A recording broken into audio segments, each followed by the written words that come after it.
Bem, olá a todos, sejam bem-vindos aqui a mais um briefing semanal da prestação dos jogadores portugueses no âmbito do MSO, da 24ª edição este ano 2020. Esta semana estamos perto do final e temos hoje para comentar, digamos, o desempenho dos atletas portugueses esta semana, o António Paiva, um grande jogador também. Olá António, boa noite. Olá, boa noite Luís, tudo bem? Olha, muito bem. Obrigado, António, por aceitares aqui este desafio, porque esta semana ainda para mim é uma semana muito interessante. Temos aqui muita coisa, podemos falar aqui de muita coisa também. Naturalmente, damos aqui um bocadinho de destaque ao teu próprio desempenho e aos torneios em que participaste. No teu caso, explica-nos só um bocadinho. Foi a primeira vez que participaste no âmbito do MSO, do ponto de vista de torneios, no âmbito deste evento? Foi a primeira vez, de facto. E ocorreu principalmente porque este ano, devido à pandemia, era online e permitiu a mim e a muitos outros, de certeza, poderem participar pela primeira vez. Exatamente. Pronto, ajudou bastante. Pronto, no teu caso, já íamos falar, porque acabas, apesar de estares a participar na primeira vez, não és um novato, bem pelo contrário, nestas leads de jogos de tabuleiro também, em termos de jogos. Vamos falar de alguns deles também, tendo por base o teu desempenho. Vou então só aqui compartilhar depois a tela também. Vamos então aqui ver a questão do briefing semanal. Nós tivemos uma semana muito preenchida, tivemos aqui muitos torneios e de facto em alguns dos jogos onde há muitos portugueses no fundo interessados. Nestes aqui, do teu ponto de vista, António, o que é que achas que se destaca assim de modo geral em termos de jogos? Se destacou pelo menos para ti, do ponto de vista de participação? Ora, eu poderei falar daqueles que supostamente serão mais populares. E tem mais jogadores até no próprio Board Game Arena. Okay. O Can't Stop é sempre um dos que é mais jogado, porque é um jogo rápido, portanto também teve muitos participantes especialmente por causa disso. Ora, o que é que temos aí mais? O King Domino, também é um jogo muito popular. Um que eu não jogo e por acaso ainda nem sei jogar é o Seven Wonders, também sei que tem bastante aceitação. Ticket to Ride, que já vamos falar mais à frente, né? Felizmente acho que foi esse que teve uma vitória portuguesa. Depois temos o Carcassonne, claro, para mim o meu jogo preferido, por isso é o que eu destaco, claro. Exatamente. Em primeiro lugar. Exatamente. E que também nos deu um primeiro lugar. Espetacular primeiro lugar. Por acaso, esta semana foi uma semana de facto muito movimentada, ou seja, foi a semana onde houve maior número de participação de portuguesas e isso vê-se até nos resultados. Nós começámos por ter, isto 19 de agosto, tivemos estes três jogos. Houve a última vertente póquer, que neste caso ali o Ricardo Araújo conseguiu um quinto lugar em 54 atletas, conseguiu uma pontuação muito interessante para Pentamind. E no caso do póquer, já agora, é algo que jogas também, António? Por acaso, o póquer é o póquer tradicional, correto? De cartas, é esse que estamos a falar. É que eu nem sequer sei se é esse ou não. Mas se for, pronto, conheço as regras, já joguei, mas não sou grande especialista. Exato. Mas pelos vistos o Ricardo vai a todas, pelos vistos. Sim, e no caso aqui do Ricardo, ele acaba por ter, para a primeira vez, ele depois acabou por ficar em quarto lugar a nível internacional também, o que é um resultado muito interessante, já vamos ver ali no resultado depois final, mas há de facto várias variantes e de facto há aqui alguns atletas que têm uma grande capacidade de estarem à vontade nestas várias variantes. Ali o domínio no jogo, tivemos resultados não correu tão bem para os jogadores portugueses neste caso. Aquele jogo ali no Torres do Zertes também teve ali um score de 2, teve 35 pontos para Pentamind, não foi o mais importante. E depois temos então aquele onde tu também participaste, aliás foste o nosso melhor português, por isso fala-nos ainda um bocadinho no caso do Can't Stop, em que tiveste 8 vitórias em 10, qual é que é então o segredo para ter tantas vitórias em 10? Conta-nos lá. Pronto, o Can't Stop é daqueles jogos em que a componente de sorte está mais presente, sem dúvida. Aquilo é lançamento de dados, depois tem ali uma parte que também acaba por se trabalhar um bocadinho, quanto mais jogarmos, mais vamos aprendendo ali um pormenor ao outro, mas de facto o que faz a grande diferença é os dados saírem. E naquele dia, por acaso, saíram bem para mim, e mesmo assim tive azar, porque o meu penúltimo jogo, que foi a minha segunda derrota, estive à beira de vencer, estava bem próximo disso, bastou lá uma má decisão, aquilo é por uma pessoa decide se quer avançar ou não decidi parar, e se eu decido parar, teria ganho esse jogo, e se calhar em vez de estar agora aí no quarto lugar, é isso? Exatamente, sim, o quarto, exatamente, ficaste em quarto lugar, é incrível, ainda para mais em 176 participantes, não é qualquer coisa, estamos a falar de centenas de participantes. Sim, claro. Mas nesse jogo, se eu faço então a tal paragem, ganharia o jogo e possivelmente estaria depois a lutar ali pelos 3 lugares do topo. Exatamente, Assim fiquei claro, arredado. claramente, Fiquei arredado. de certeza que terias uma Não, medalha mas, também. sim, e se ganhasse o último, como teria ganho, como ganhei, não é? Partindo desse pressuposto, entraria na luta das medalhas, garantidamente. Muito E depois bem. é tudo uma questão de sorte, é um jogo de muita sorte. Sim. Mas de facto é um jogo muito popular, daí ter sido, acho que, dos torneios onde houve o maior número de participantes e, como tu dizes, é muito fácil também de jogar. E aqui, reparem, tivemos 3, 4, 5, 6, 7, 9 jogadores portugueses e grande parte deles tiveram ali nos primeiros lugares. Em 176, nos 34 primeiros, temos quase todos os jogadores portugueses. Por isso é um jogo que, de facto, os portugueses também se sentem um bocadinho à vontade a jogar, também gostam de ficar por esse fator de sorte, que é apelativo também. Sim, depois tivemos no dia seguinte, então, falaste então do King Domino, é um jogo também que aprecias jogar. Como é que decorreu aqui este torneio? O que é que achaste? Eu gosto imenso do King Domino. Não me correu pelos vistos tão bem, agora já nem me recordava que tinha ficado em 42º, mas pronto, também tem um bocadinho de sorte, mas não tanto. Isto é um jogo claramente muito mais estratégico. E escolhas corretas, mas é um jogo, quem nunca jogou poderia... é curioso, eu já tinha jogado o King Domino, mas sempre na versão de 3, 4 jogadores. A 2 nunca tinha jogado, porque nunca tinha calhado. E depois aqui no Board Game Arena descobri a vertente de 2 jogadores e de facto para 2 jogadores King Domino é um grande jogo.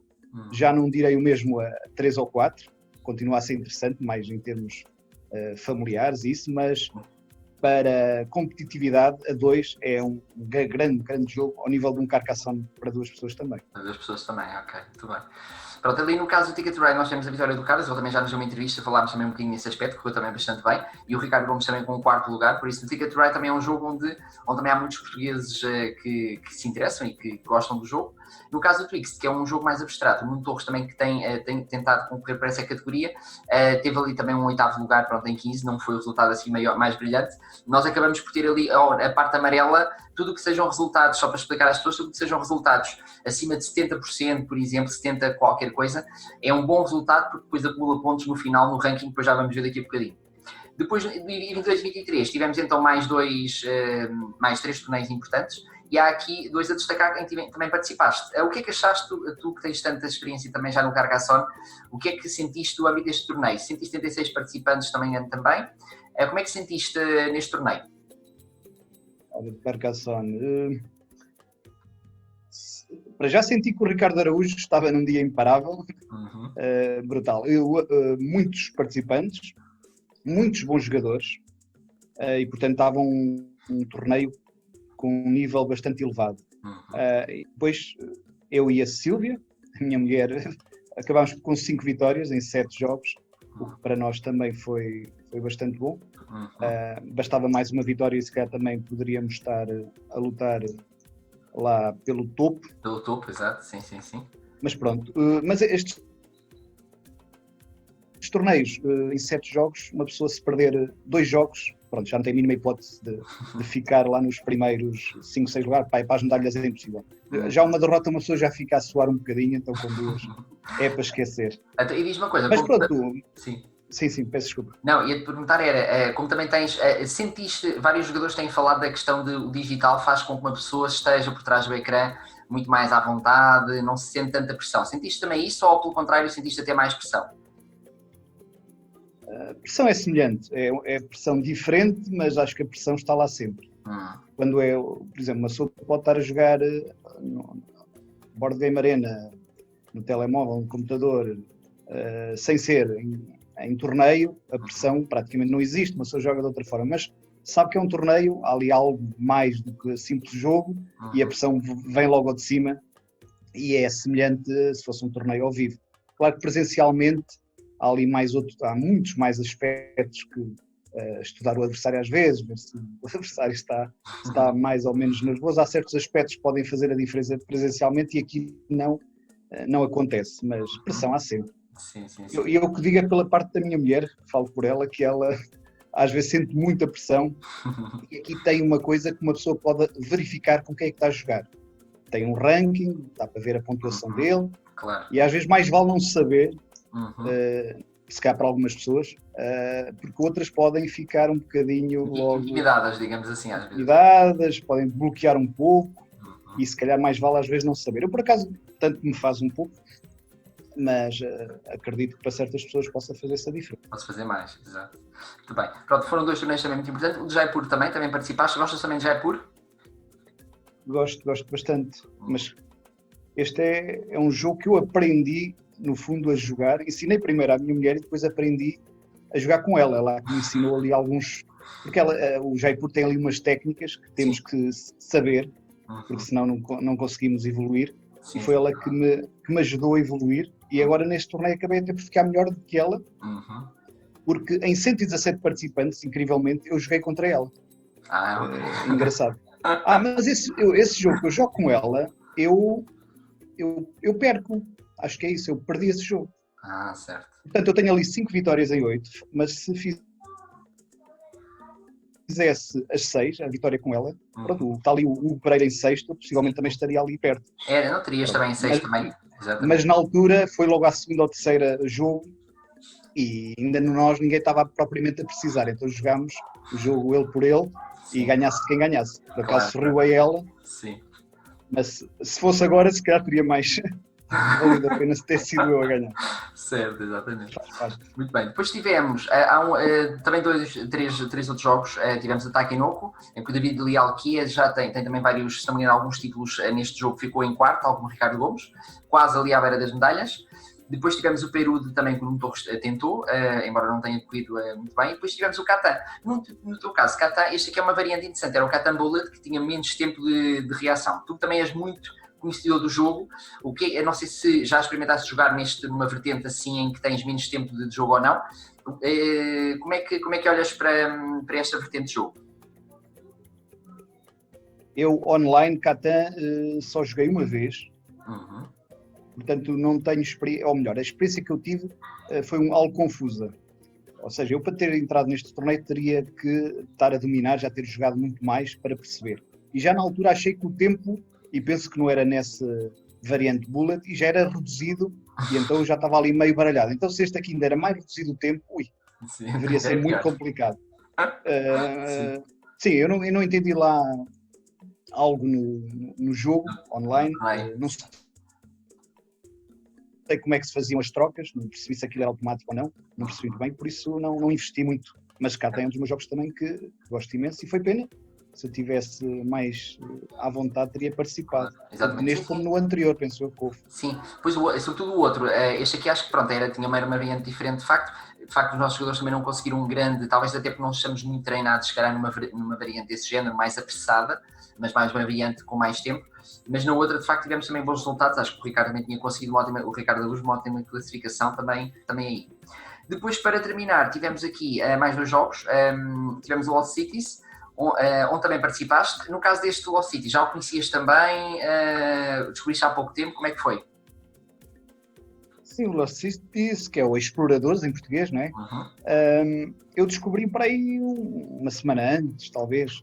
Soube que ia haver esse também torneio, estive a analisar os torneios que ia haver no âmbito das Olimpíadas e percebi no Board Game Arena que eram uns jogos também mais populares, em que há muitos jogadores e eu não conheci, fui tentar perceber as regras. Sim. E andei ali uns dias a jogar. Os primeiros jogos foi uma desgraça, perdi sempre, até comecei a perceber mais ou menos como funcionava. Pronto, e decidi então participar, não muito bem preparado, mas lá decidi. E pronto, não acho que correu assim tão mal, 4 vitórias em 8. Sim. O Ricardo Araújo foi o nosso melhor com 5, não foi mal. Exatamente. Pronto, acaba por ser um jogo também que, de facto, alguns jogadores são muito experientes já no âmbito, no sentido de depois saberem jogar que cartas devem jogar em que momento também para poderem construir as pilhas. Mas pronto, foi aqui uma prestação que mesmo assim não fica mal, até porque ficamos todos os países ficaram acima de meio da tabela, pelo menos, e tivemos vários a participar. Por fim, tivemos o jogo abstrato, o quarto, em que o Pereira, de facto, ficou ali com a medalha de bronze. No caso do quarto, não sei se já jogaste alguma vez ou não este jogo abstrato? Não, nunca joguei. Pronto. É muito Por acaso tive curiosidade, depois de ver que o tinha ganho a medalha, de ter ido pesquisar e tentar perceber como é que se joga. Ainda não tive tempo de de aprender. Mas é um jogo que, se calhar, em breve, espero aprender. Acaba de ser um jogo abstrato muito interessante e, de facto, ali o Hugo teve 5 vitórias seguidas e ele estava no topo. Ao 6º jogo empata, também com o segundo classificado, continua no topo e é mesmo só no último jogo que vai defrontar, estava na altura o segundo ou o terceiro, é que por ter perdido esse jogo, é que passou para terceiro, porque ele estava muito próximo de ganhar a medalha de ouro neste torneio também. Muito interessante. Não sabia esse pormenor. Aliás, nós acompanhámos o jogo e depois até colocámos-lo até online, embora seja só o último jogo. Pronto, do ponto de vista do resultado de medalhas, nós tivemos então as 2 de ouro e uma de bronze mais esta semana, vamos com 5 medalhas, pronto, nós até temos isto na nossa página do Facebook e temos de resumo, o que é também muito interessante, tem vários tipos de jogos também, e agora vamos então falar das classificações, por isso, só para nós termos aqui uma ideia, que é o que vamos falar do ponto de vista depois de prémios. O que é que temos? No caso do póquer, que já terminou, os resultados finais, temos então o melhor português foi Ricardo Araújo, que já está ali num 4º lugar. Por isso ele ficou mesmo, e segundo percebemos, ficou a milésimas da medalha de bronze. Ficou mesmo a milésimas. O Nuno Gomes foi o segundo melhor português, em 24º, e o Ricardo Araújo em 38º. Pronto, tivemos aqui, estes resultados são finais, pronto. Para o caso do Nuno Torres e o Ricardo Gomes já tinham participado, mas para o Ricardo Araújo foi a primeira vez, por isso acaba por ser aqui, de facto, um grande feito, não achas? Sim, de facto é, e quem conhece o Ricardo Araújo sabe que ele é bem capaz disto, porque é um excelente jogador, nasceu para isto, no fundo. É um bocadinho como o Ricardo Gomes, sim. Porque o Ricardo Gomes também é outra espécie de gênio de jogos, mas o Ricardo também não fica muito atrás. Exatamente. No caso dos jogos abstratos, do ponto de vista de jogos para já, a classificação não está ainda definida porque ainda falta-se ainda num jogo também. O Ricardo Gomes está ali em primeiro lugar como o melhor português, digamos, está em 8º lugar, antes estava em 6º, o Eugênio estava antes em 11º e o Nuno Torres em 13º e antes estava em 18º também. Embora esta classificação é um outro dos prémios que existe do ponto de vista do torneio, embora esta semana ainda vai haver muitos jogos abstratos, por isso aqui há o Pereira, por exemplo, que está a participar e estava quase a atingir aqui o grupo, este grupo 3, por isso é uma classificação que vai ainda mudar também, porque há muitos jogos abstratos esta semana. A que se calhar que seja mais interessante para nós é esta então dos Eurogames. Tu, António, que és também conhecedor dos Eurogames, repara que temos ali, o que é destacar aqui, isto é resultados a nível internacional, e temos ali no 5º lugar o Ricardo Gomes e no 7º do Araújo, para já, ainda sem a classificação do Carcassonne. Ok, o Ricardo Araújo, em princípio, vai subir ali bastante, não é? Sim, sim. Quase certamente. Aqui daquilo que nós estamos a perceber, até porque ele tem ali 2 resultados, um 90 ou de 80, vai ter outro 90, de certeza 99 por aí, porque foi um torneio, os jogadores ganham mais pontos quanto mais pessoas houver no torneio, sobretudo os primeiros, quem ganhar. E no caso dele, de certeza vai ter uma pontuação de 99 ou 98 por aí. Como a mais baixa que ele tem aqui é 63, essa vai cair e vai entrar a nova. Quer dizer que ele vai ganhar pelo menos em uns 30 pontos por aí. E segundo aquilo que nós percebemos, ele fica ali nos 3 primeiros já, e até com bom potencial, dependendo do que acontecer esta semana, de lutar ainda pelo título, porque isto é como se fosse é campeonato, não é só medalha, é mesmo troféu. Também já agora, Luís, eu agora não estou certo, o Ricardo Gomes é o nosso atual campeão em que variante? É nesta do Eurogames? Ele foi campeão exatamente do Eurogames, não foi no ano passado, já foi num dos outros anos, mas ele já foi campeão do Eurogames, até acho que não foi apenas uma vez, foi mais do que uma vez, se não estou em erro, porque ele ganhou várias medalhas em diferentes torneios de Eurogames também, em diferentes anos. Neste caso aqui, a situação de facto do Ricardo Araújo tem um potencial grande de ainda lutar pela vitória. Pronto, vamos ver, dependendo agora dos resultados da última semana, que ainda há alguns Eurogames a decorrer também. E temos ali o Luís Santos em terceiro. Agora a final, aquela onde estão no fundo todos os resultados. No teu caso, António, não tinhas ainda aparecido até agora porque não tinhas ainda muitos torneios, mas com os que fizeste, de repente apareces logo ali. O que eu te perguntava, com 251,35, tendo por base a pontuação dos teus 4 torneios. O que eu te perguntava é, esta semana ainda pensas que podemos jogar alguma coisa? Achas que há potencial de subires também? Não, eu estive a analisar os jogos que ainda faltam, que podem ser jogados, e não há nenhum que me chame a atenção, que eu saiba jogar ou que possa jogar. Okay. Não me parece. Em princípio não. Neste caso, o que nós em princípio poderá acontecer é assim, ali o Pereira, atenção que os resultados eles estão de lado, ou seja, o Ricardo Gomes está em 11º, o Araújo em 20º e o Pereira em 25º, embora o Ricardo Araújo vai subir por causa da questão do Carcassonne que ainda não está aqui. O que aqui acontece é de facto, pelo menos ali o Hugo há ali um potencial, ele vai participar ainda em vários torneios esta semana e por isso pode haver aqui um potencial por causa da pontuação de diferença que tem de ainda subir em termos de classificação. Vamos ver, depende agora dos resultados também. Neste aspecto, para a semana, esta semana agora, por isso que entrar, são estes os jogos principais. No caso destes, algum conheces, António? Ora, conheço a maioria, né? Jogar e saber jogar é que não. Acho que nunca joguei nenhum desses. Sei a Avalon já joguei uma vez assim por brincadeira. Backgammon já joguei em tempos, teria que rever. Pronto, tenho grande curiosidade, sei que o Twilight Struggle é um grande jogo, mas nunca joguei. E por isso que eu estou fora, porque não tenho nenhum jogo que possa. Só se entretanto, num ou 2 dias eu aprender a jogar alguma coisa e me inscrever. Sim. O problema é, tudo que foge do Board Game Arena eu também tendo a não participar. Claro. Tem aplicações próprias e algo do género. Por acaso, é diferente. Mas aqui vou só chamar a atenção de uma coisa também, porque depois até se pode acompanhar, vamos tentar acompanhar. É que o jogo que ali está amarelo, o Trench, é um jogo de um português que já é jogado no âmbito do MSO há alguns anos também, e não sabia bem qual era a plataforma e por acaso ainda não confirmei isso, mas é um jogo que eu acho que é interessante de acompanhar porque os portugueses são muito bons neste jogo. O Nuno Torres, eu penso que o Ricardo Gomes já ganhou, chegou a ganhar também medalha de ouro, e o Nuno Torres também, se não ganhou medalha de ouro, ganhou a próxima, ou prata ou bronze também, e é uma competição que foi criada por um português, e por acaso é um jogo que vamos tentar mais ou menos acompanhar, perceber de facto qual é o resultado que os portugueses vão ter aqui também. Muito bem, pronto, isto é o plano para esta semana também. António, queria-te agradecer muito a tua participação, os teus comentários também ajudaram aqui a enriquecer um bocadinho este nosso briefing semanal também. E desejar-te boa sorte agora para os teus torneios e para as competições também e continuar a jogar bastante. Obrigado, Luís, pelo convite, foi um prazer.